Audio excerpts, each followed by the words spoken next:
पहन के उठा। का है कहा था ना हाँ। कि गेहूं धोए रही छता पे। अब इतना गेहूं के कौने मशीनी पे देही पिसावे के जे करती हम देब हो लजवाई हमका। का लजवाई एक दौरी गेहूं लेबे तो कम लागबा दम कल्लुक नहीं चक्की आई घर घंटी।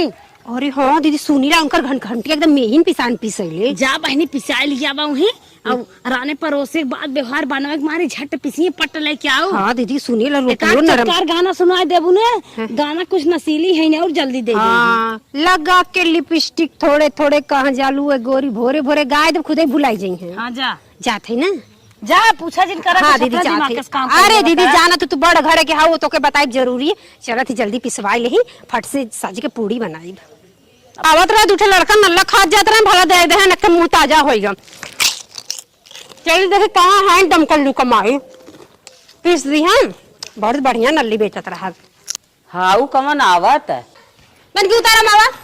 अरे मावा अरे कौन ले है बहिनी अरे मावा काव बताई काव ले है कहा था हाँ जनते हो ऐसे समय पूरी उड़ी बना था लगातार। हाँ हाँ अरे मेला ओला चलल बा कहा था हाँ। गेहूं धोए रही मावा। तब का करी हम अरे का कर बुझा ना तो इतना कौने मशीनी भेजी कि करे मशीनी में पिसाई 100 रुपया देबा पिसाई।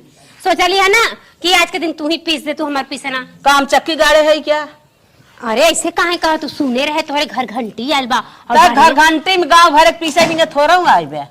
अरे ए भाईनी जानू अम्मा कहा थी पीस दे तू तो बहुत निक कर कढ़ाइया पसेरी पीसी हमारे खुदे इतना खर्चा बा। कान के पिसाई लेबू तो पिसाई ले माई का हाउ लइटिया आए बेटे चल चक्कीया मटवा पीस ले। चुप रे चक्की भी गड़ी बे। अम्मा चक्किया बन गईल इना जाना कनिया ठीक हो गई। चलो चक्की पाटा पीछे बजल ए भाईनी सुना थी तोहर मशीनिया के चक्किया भी गड़ल बा मशीनिया भी गड़ी बा। मैं कल ही मैदा पीछे रहते है ना नहीं बिगड़ी बे। अरे बूढ़ा झूठ बोला था बिटिया कहा बा कि बनी बा तू कहा तू बिगड़ी बा। बिटिया मार पागल है कुछ ना चल भाई चल जल्दी से आटा हे भाईनी सही में बिगड़ल लाइन बा मशीन ना बिगड़ कल ए बूढ़ा बतावा तुमसे झूठ बोल के का काहे लेबू हो आखिर झूठ बोल के तो के कौन फायदा मिला है ये पीसना न पीसे कहत रहली है कि का अपन मांस पीसे कहत रहली है। पिसान पीछे खो का हां भाईनी बस तोहार माई बहाना कर दी कि मशीनिया के कक्के नियत टूट गई बा।